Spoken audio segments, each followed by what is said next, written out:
dome games. They obviously are, matched up in the NFC South, as we have alluded to a few times, sets up as kind of like a shootout division there. Chris Olave, Rashid Shaheed, Alvin Kamara, should take up the vast majority of the opportunities here when healthy. So the concentration of volume should be tight for those three. And those three players are all highly skilled and talented as well. When we went on this ETR retreat, we were kind of chatting with Jack about how he feels about our projections, and we were talking about the Saints, and we feel really good about where we are in Chris Olave and Rashid Shaheed. Like, if this team has competent QB play at all, which is a massive question mark, obviously at this point, I think this offense is ready to kind of explode for fantasy purposes. The OL, the offensive line, is a bit of a concern here, kind of middle of the pack at 18th. Not amazing, but not a huge weakness either. They obviously spent their first round overall pick on an offensive lineman there, hoping to shore up that position. And then Kellen Moore's calling card has always been pace and plays run for his offenses. So while the Saints might not be the most efficient offense, we do have some confidence that Kellen Moore is going to try and push the pace and get plenty of plays out there for the Saints. So kind of the QB agnostic offensive environment rating leaves the Saints really high here, again, 4th overall, tier 1 for us. Yeah, and I mean, like, quarterback play, as Mark said, is going to be a huge factor here, but I've been taking Olave ahead of ADP. I've been taking Rashid Shaheed ahead of ADP. I mix in some Juwan Johnson stuff. It's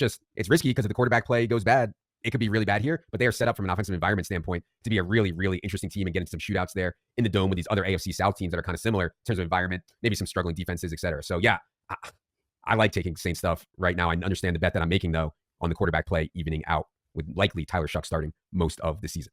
New York Football Giants. Brian Daboll is back, saved his job somehow heading into this year. Jack, go ahead on the New York Giants.